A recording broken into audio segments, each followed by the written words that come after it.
ibà gómẹ lérò olùjọ.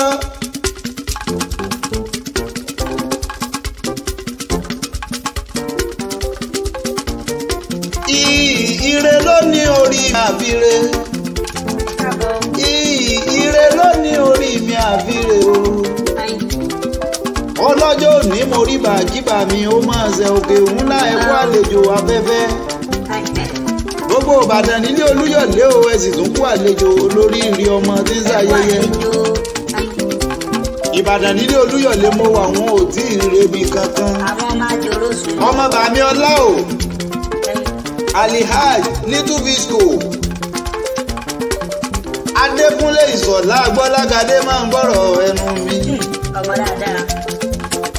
Òní gangan ní sọjọ́ bí rẹ kórìjó pẹ́ láyé. Àṣeyí sàmọ́dún lágbára Olódùmarè ọba tó dá gbogbo wa. Ìbàdàn nílé Olúyọ̀lé ni ọ́ o ìsìtún làwọn olólùfẹ́ rẹ̀ dákẹ́ máa ṣàṣàṣẹ. Ọmọ Olúyọ̀lé ni. Ọmọ Ìbàdàn nílé Olúyọ̀lé o ibi o lè gbé jàre olóhùn. Ìbàdàn ìlú Ògúnmọ́lá ìlú Òjó ìlú Àjàyí olódògbò kẹrin lójú ogun. Àgbàlá Ògúnmọ́lá o ó ti tó kòkò ó sáré. Àgbàlá Ìbíkúnlé alójoko babẹ́ lòmí lọ. Ẹ̀yin lọmọ sọ bọ́yọ̀ ké ọmọ oníkẹ́ ẹ̀yin gẹ́dẹ́. Orí òun wa gan lọ. Ẹ̀yin kùlé ògbín o ìgbà egúngún níbẹ̀ ẹ̀sẹ̀ rí ni. Àárín gbòǹgbò ògbín ìgbà egúngún níbẹ̀ ẹ̀sẹ̀ rí ni. Ọmọ sọ bọ́yọ̀ ké ọmọ oníkẹ́ ẹ̀yin gẹ́dẹ́.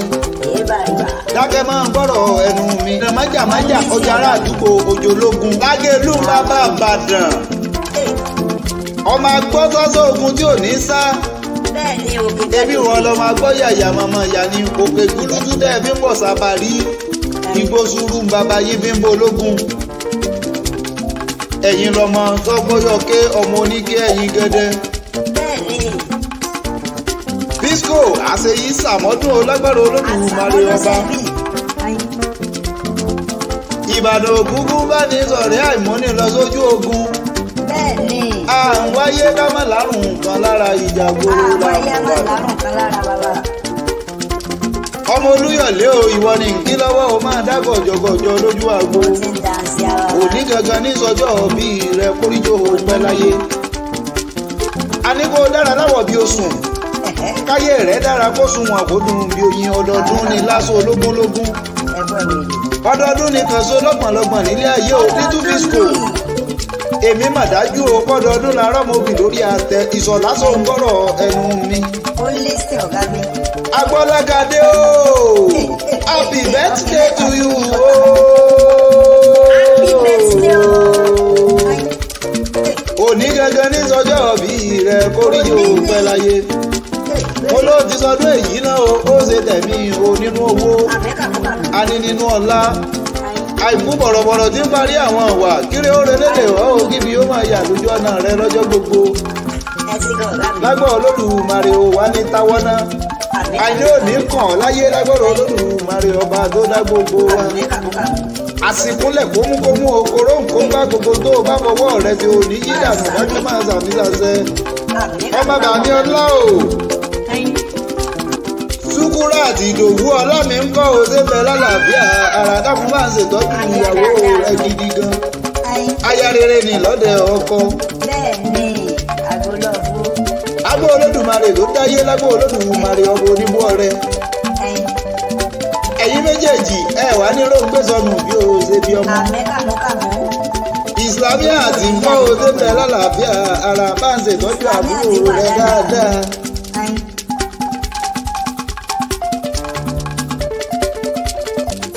Awo àfọlọ́bí sani kí lọ́wọ́ o máa gbọ́rọ̀ ẹnu mi. Àfọ ọ̀rẹ́ rẹ̀ ń kọ́ o ṣe ń bẹ lálàáfíà ara òun pẹ̀lú Olúwafẹ́mi. Dákun bá ń ṣètọ́jú àwọn ẹni bí ẹni wàríìsì ń kọ́ o.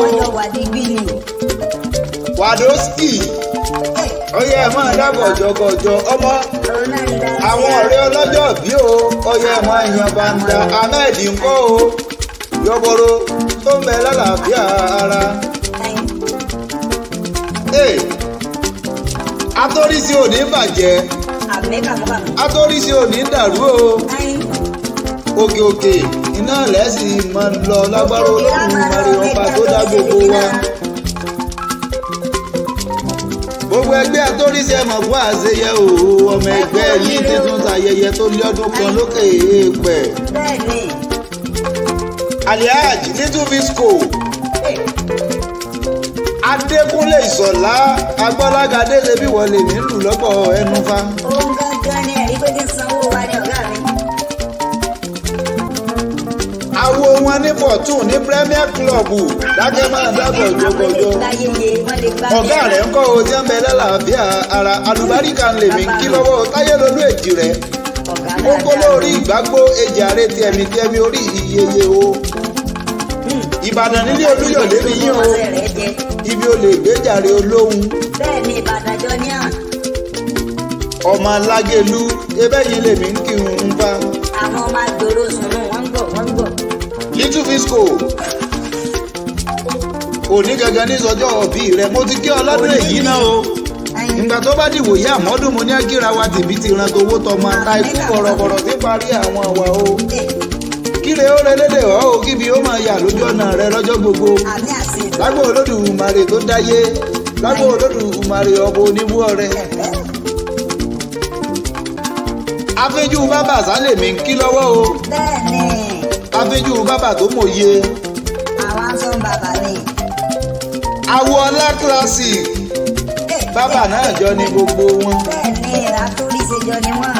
Ọ̀rẹ́ kò rí kò sùn máa gbọ́rọ̀ ẹnu mi. Bẹ́ẹ̀ni. Yorùbá ló ní tá a bá ń ṣe tá a bá fẹ́ ní kejì ẹni jẹ láyé fi ń yẹni.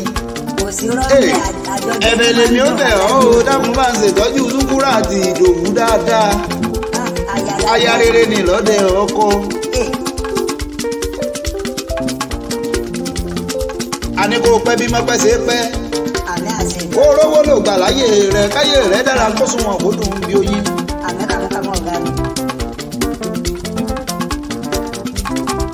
Fisco. Bó ti wá ń sọjọ́ òbí rẹ̀ tó ń ṣàyájọ́ ọjọ́ òbí rẹ̀.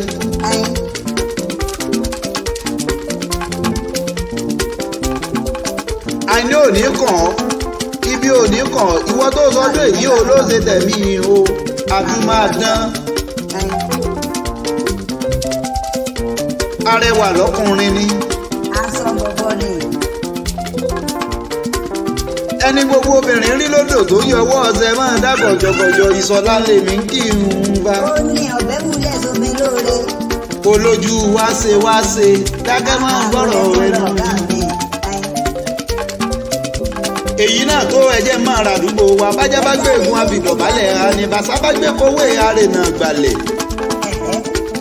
Sọ̀mí ń gbèrú mi lẹ́yẹ jẹ̀kú wí o àjàlá òdì ni mí parí ńlọ́lá ọmọ epo onímọ̀dẹ.